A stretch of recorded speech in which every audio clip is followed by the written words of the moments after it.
Hello, I'm Dr. Santosh Sahanand from Ortho 1, medical superintendent over here. So I'm going to give you a few tips on how to work in computer over hours for most of the software professionals who work with the system. So let's see what are the difficulties you might be facing with your system. So most of us like working on a laptop. So this is the position you will be sitting in a laptop. This is okay, looks comfortable, but when you work for hours together in this position, and when you get involved in that, you tend to bend forward and be in this position for hours together. What are the disadvantages of this? You can see your back. The back is not in a straight position and it hunches forward. Your neck looks downwards. So your eye level and the system monitor level is not in the same line, which is not ideal. So the ideal position is to get the seat lower down so that your eye level is at the same level of the system. But what's the disadvantage? Look at your elbows and shoulders. You need to go up on that, which is not ideal. So look at the position of your wrist. It's in maximum deviation. Hours together in this position is not ideal. So ideal would be to work like that, where you need a longer keyboard. And the other thing which would happen is working on the touchpad. Look at the position of your thumb.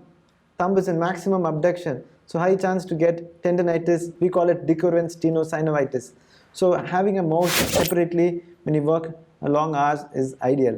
So if at all you still want to work on a laptop, try to use separate fingers to use that, and try to keep your wrist in a better position. So it's not good to work on a system like in a laptop for hours together. It's meant for traveling. If at all you still want to work on a laptop, you can use a Bluetooth keyboard separately and use a mouse separately. Why do I say that? See the position of your elbow and shoulders over here, and this is the ideal position. And again, laptops are not suitable for your wrists because the keyboard is too crunched up together. It's not spaced out, and the mouse is also together. A separate mouse would be helpful. So now let's see what happens when we are using a desktop. So unlike a laptop which we saw, desktop, can you see the eye level and the monitor level is almost the same. You can still adjust your seats so that it becomes the same level. And in a desktop, you know, most of the common things are like that. You can adjust it up and down, which suits you best. Elevate the level of your monitor according to that. So the same system working in a desktop, looking from above, you can see when you type, look at the position of your wrist. It's much more straighter than what you saw in the laptop, which is bad. And when you use your mouse, look at the position of the wrist again, and your thumb is much safer and in a better position. Unlike in a laptop where it was like that constantly, this is much safer.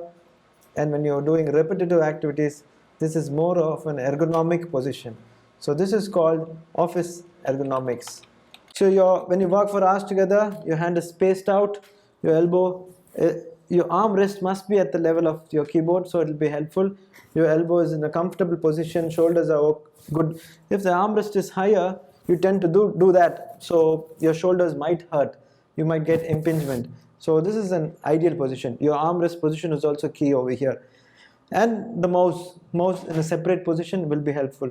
Too far ahead is not ideal. Mouse in about 1 to 1.5 feet from your elbows is the ideal position. Anything forward or away is not good. Anything over here is the best position. So if you see the leg position, you can see the foot is flat and you can see the leg straight, and there must be some space below your thighs. Your thighs must not be flat and hanging down fully pressed. Some space below your thigh is the ideal position for sitting, and you see the knee at 90, hip at 90. This is the ideal position for sitting.